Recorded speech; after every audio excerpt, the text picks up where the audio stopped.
What is a cult, but doesn't feel like a cult? Agree, though it didn't seem like a cult in high school. It was fun times, even when we played like absolute dogshit.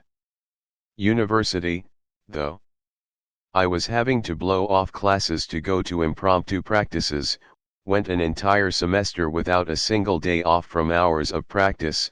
If I was absent or late to a single practice I had to repay my entire scholarship, and marching band was only worth one semester hour. With all the random ass practices, I was easily putting in 40 hours a week to marching band. Ended up failing that semester with a 1.6 grade point because I had to skip so many of my non-band classes to do band things. Honestly, cults don't feel like cults to those in them. Everything is set up to make it all feel normal. It works particularly well because cults prey upon those who are lonely and searching for a sense of belonging. Usually there's some religious aspect and some nebulous threat to fight against. It's designed to make people involved feel safe, like they're doing good, and like they'd be nothing without the cult. The cult at Jonestown, People's Temple, started as a church that was trying to help people of color in Indiana. It was primarily elderly people at the start of it all. People who were alone, people who wanted to do good. So they gave everything they had for the cause. As it grew, more varied people came into the picture, but it started as a church trying to help people with a predatory leader. The cult at Jonestown, People's Temple, started as a church that was trying to help people of color in Indiana. It was primarily elderly people at the start of it all. People who were alone, people who wanted to do good. So they gave everything they had for the cause. As it grew, more varied people came into the picture, but it started as a church trying to help people with a predatory leader. I read the book The Road to Jonestown, and I very specifically remember thinking that I would have been entirely on board with joining the original church. It was completely up my alley. It was focused on actually going into the community and doing good works, like feeding the poor etc. rather than focusing on sit-down services. I do a lot of volunteer work in general, and would absolutely be the type of person who would get wrapped up in this at that stage.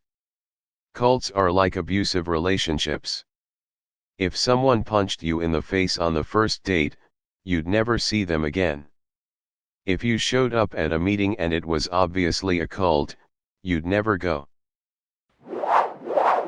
When your family is trying to homestead up and become a commune and go off the grid, that's when you need to be wary. Not because it's malicious, but because there's always a labor shortage, important shit isn't getting done and so everyone is super inconvenienced. People aren't eating, are getting infections, aren't sleeping enough and everyone gets crabby, which provokes all the infighting. Some communes are successful, but most are not, and all are a lot of hard work at least for a decade or so. Then there's the problem with the upper administration, including the charismatic leaders. They're often swimming in lucre and may not be used to being fabulously rich. That stuff goes to one's head fast, especially once one learn about drugs. Cocaine, heroin, and morphine are all popular. Hitler's inner circle were hooked on coke and morphine. The downfall of a lot of ministers' sensibilities happens with the drugs, combined with the sex. Yes, they're all also sexy as rock stars, what with being rich and popular and loved by huge crowds. And whenever young hottie throws themselves at you, it's a struggle just to bang in moderation, let alone stay chaste. A sense of entitlement follows, which is how you get situations like Jessica Hahn, or that point where Jim Jones or David Koresh decided to nullify all the marriages in the ministry so they could respectively prey on the taken women. Also, this is the first place the FBI looks for child sexual abuse when they're looking to justify intervening, as not all of those groupies are over 18. Speaking of which, federal law enforcement are terrified of cults. Less so of sects, segregated religious groups that are officially part of a larger ministry, often suffering from the same kinds of problems, after Jonestown ambushed and killed Leo Ryan and had their mass suicide. That scare led to the Waco siege, and the FBI and ATF go after a lot of NRMs. Most of whom are pretty harmless. It doesn't help that major evangelist figures have a lot of influence in workplaces that push the "we're family" attitude are doing it solely to create a sense of obligation to the company while stifling the idea of being fairly compensated, because you're just supposed to help out family without asking for anything in return. Never mind that they'll drop you like a sack of bricks if it suits them, because they know the "we're family" thing is just a ruse to get you to sacrifice yourself for them, for basically nothing. I had a friend who sold Young Living, and the girl was so annoying. She used lemon oil instead of actual lemon on her food, and every time we met I ended up smelling like I was the obsessed one, because she used them for everything, even mint oil on her mint cigarettes. I ghosted her when she tried to convince me that this oils could cure my aunt's cancer. Had a Jeep. I got one because I always liked how they looked. As a single man at the time, it did great things for my dating life. It was awesome, for about a year. Then you realize just how unawesome they are. I got 12 mpg, on a good day. The roof leaked, if it rained my left arm was going to get wet. And any maintenance or repairs that needed doing to it were going to set you back quite a bit, financially, unless you had the time, equipment, and know how to do it yourself. Top this off with the fact that even though they look large, they have very little room inside. After it developed an engine tick that I found was common and quite expensive to repair if it wasn't under warranty, I traded it in on something else. Guy I went to high school was/is in the Marys and was home on leave. I ran into him at a strip club randomly. It was my birthday and another friend coincidentally was having a bachelor party at the strip club. He was with their party. They invite me and my wife to join the party. I'm trying to enjoy some titties with my wife and he won't stop talking about being in the Marines. Mostly how he can kill without consequences. Fun fact about this dude, he was a state trooper before the Marines. He got fired from being a ST for multiple reasons. I mean, you can't really be in the military seriously without drinking the Kool-Aid.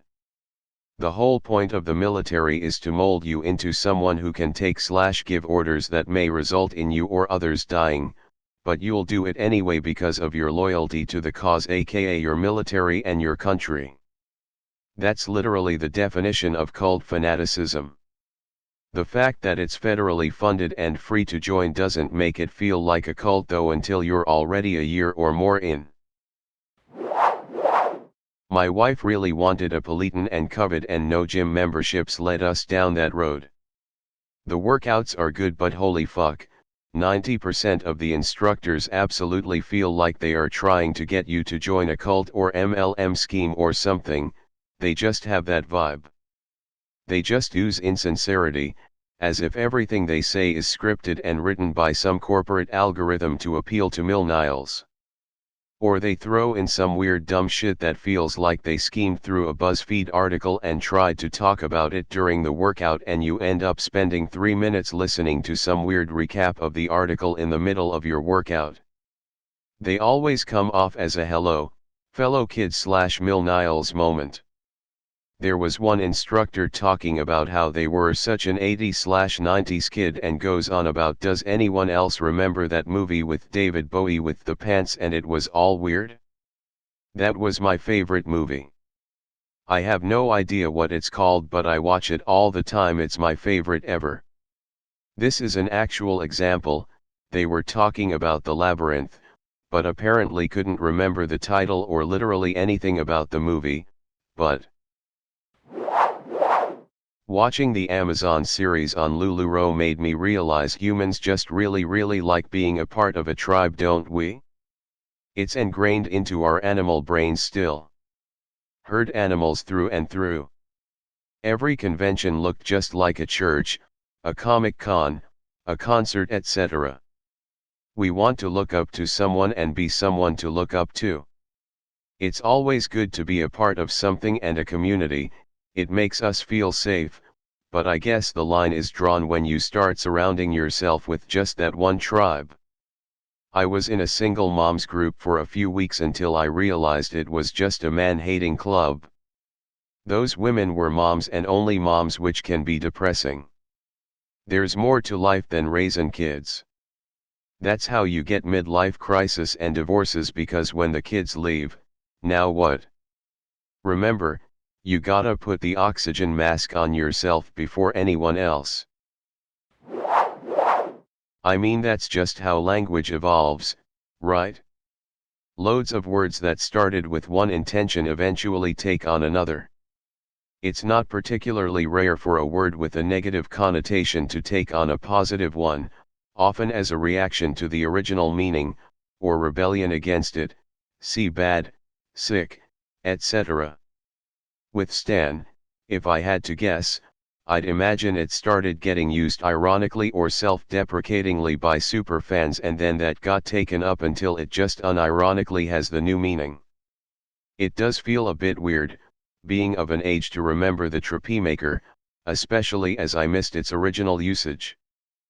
But I guess that's an artifact of my age relative to the rise of the internet. There's always going to be people who use words' new meaning while too young to remember the original. Maybe it's happening faster, maybe I'm just aging _.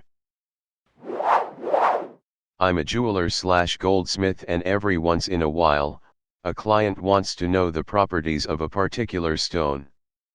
You don't want to tell the person who is paying you good money that their beliefs are bullshit, so I tend to talk about the hardness and durability of the stones, what minerals cause the color, those kinds of properties, and pretend I thought that's what they meant. Can't it be enough that they're marvels of nature, take thousands of years to form, and some happen to be incredible conductors of electricity? That's pretty magical already. Discovered Dream way early in his career, before anyone really knew who he was. When he started experiencing massive exponential growth of followers about 1.5 years ago now, I was really happy for him. But my god, the fans are just fucking terrible. It's beyond obsessive. It's just got worse and worse. I moved away from all that nonsense the moment it manifested, but I still keep an eye on it. I'm far too old to get dragged into that bullshit. It really does feel like cult. If Dream told them to jump off a cliff, a handful of them would actually do it, I'm sure. I went to Comic-Con in August, and my friends and I had theorized what fandoms we would see the most. I didn't really realize that a majority of people there were about 11 to 14, and that 11 to 14-year-olds don't care about the same things I do, only Dream SMP. I saw so many Dream cosplayers, and I blew my fucking mind at how young they were and just the sheer number of them. On a side note, I also saw a young girl, around 11 to 13, dresses as Yandere-chan, which made me chuckle. That's how old I was when the game started development. I'm 19 now. I personally don't follow sports at all to care about any of them, but my dad came from a Cowboys family and my mom comes from a Niners family. Anything involving my dad interacting with my mom's side of the family would get heated very quickly, as it eventually devolved into a Cowboys vs Niners thing. I'll never understand how rabid some people get over their team. Now that I think about it, it's also weird as hell that some families rally around one team so much that they become insert team families. I got teased to some extent in school because I came from a Cowboys family thanks to my dad being super vocal about being a Cowboys fan. We live in Niners territory. I quickly learned that mentioning my dad's favorite team is basically blasphemy around here and would just invite classmates to try to argue with me about it. I pledged a frat when I first went away to college. At first it seemed amazing. A bunch of guys from all walks of life that banded together and looked out for each other. To say nothing of the parties, booze, and hot girls. But as a pledge it began taking up more of my time to where everything else was secondary. I stopped talking to friends that weren't brothers. I was in. These were my die-hard friends for life. I was closer to them than I'd be to anyone that wasn't direct family. Then my dad almost died and I had to drop out to help the family for a few years. I chose not to continue pledging as I couldn't afford it and I did not think I would ever be back to that school, and I was right. I knew someone would say this. But according to sociology it's technically classified as an organized section. A sect is basically an in-between of a major religion and a cult. Cults have a singular persuasive leader, JWs have a board and ranks in their system. Cults are also more far out there than a sociological norms. Sects are the same way but not at the same level of extreme. Not celebrating holidays is not as extreme as worshipping a tree goddess for a made-up example. Cults are also much smaller and typically in a certain region. JWs are too big to be an official cult and are worldwide, though still too small to be a major religion. The Amish would be another example of an organized sect. A cult. People who join cults don't feel like they're in a cult, because the cult welcomes them as friends and neighbors. They go to their house for barbecue and play games together, they get invited to weddings and Thanksgiving etc., and they slowly swallow a new member's time until their only friend group is the cult, the only hobby is the cult, and the only family is the cult. Any outsider will say it's obviously a cult, but the members will swear they're family. I'm really surprised I haven't seen the GME stock fandom mentioned here. Have people ever really looked at the posts on Super's Tonk that reach the front page? It's devolved into conspiracy rhetoric and such a cult-like atmosphere that even questioning the DD will get you banned. I'm always amazed that there isn't more pushback from the rest of Reddit because GME apes push their doctrine all over subs that have nothing to do with stocks. I love true crime a lot and find it really interesting. I'm even majoring in criminology. However, my aunt was murdered, pretty famously, by a serial killer. There's podcasts and videos about her, and let me tell you. As someone whose family are the ones being talked about, some of these people are downright disrespectful. It's important to remember that these victims were people, with families that loved them. There's a couple of podcasts and true crime channels that are actually really good and respectful, but not as many as there should be. This comment section is a joke. I've seen Christianity multiple times, a few in the plus 50s up votes, all the others in the minus 30s down votes. Religion multiple times, again, some with a few dozen up votes, the rest having hundreds of down votes. One said, I hate to say it but, religion with 60 up votes, and the reply of you're right having a dozen down votes. Vegan will get you a few dozen upvotes but God forbid you put veganism or else you've earned yourself a downvote brigade. The alternative medicine and naturopathy community. I think they have a few good points but cults are defined by rigid adherence to dogma, in-group/out group duality, and usually there's some strong charismatic authority figure at the center of it all who is extracting a lot of money and admiration. I knew a woman who had cancer and rejected chemotherapy in order to work with a Reiki group that had a teacher who was charging large sums of money. Long story short, the cancer took over all her organs and that group completely discarded and rejected her as they couldn't acknowledge anything that might be a challenge to their precious belief system, and they didn't want to concede that conventional medicine might have saved her, as Gaia was their end-all be-all.